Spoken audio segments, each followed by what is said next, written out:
هتكون موجود. طلبتوا النهارده من الامن ومن اتحاد الكوره ان يكون في جماهير في مباراه نهائي كاس مصر؟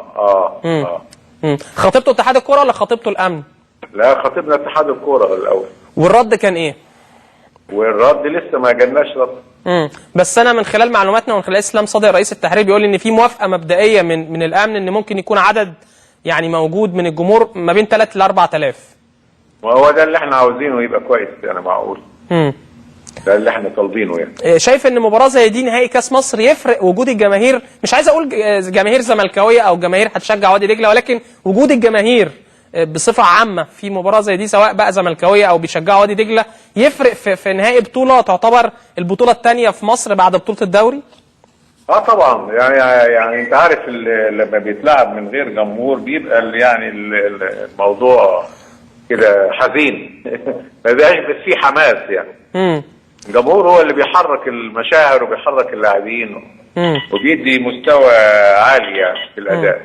دكتور كمال، كنت بتكلم مع احد اعضاء مجلس اداره نادي الزمالك ومن اصدقائي المقربين وشخصيه محترمه جدا، وهو هقول اسمه يعني مفيش مشكله، الاستاذ محمد ابراهيم، وقال لي احنا كمجلس اداره عندنا كوارث، مستلمين النادي يعني بمجموعه من الكوارث الصعبه جدا، وسواء ماليه او تنظيميه اداريه داخل النادي، ودكتور كمال درويش هو اللي هيعلن الكلام ده في الفتره القادمه.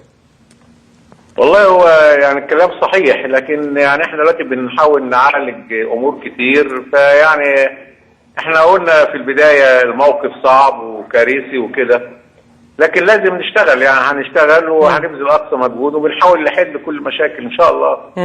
يعني الموضوع صعب شويه، لكن باذن الله هنحاول نحل الموضوع بشكل كويس ان شاء الله. هتعلن عن الحاجات دي بالارقام في الوقت اللي جاي ولا؟ طبعا هتعلن طبعا عشان تعرف برضو جماهير واعضاء نادي الزمالك اللي بيحصل او ايه اللي كان بيحصل داخل نادي الزمالك.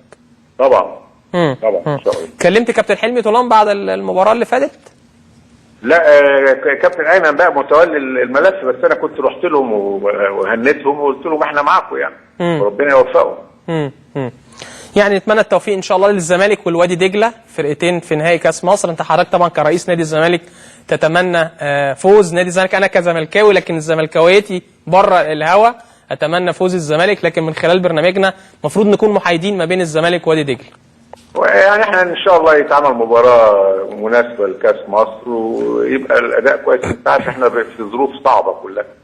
يعني ظروفنا كلنا صعبه، فربنا يوفق ان شاء الله. ان شاء الله يوفق الجميع وتكون مباراه تليق بناديين كبار في مصر، نادي الزمالك ووادي دجله كاول مره يوصل لمباراه نهائيه، وفي نفس الوقت وصول وادي دجله اهله للبطوله الكونفدراليه الافريقيه في الموسم القادم ان شاء الله. بشكرك شكرا جزيلا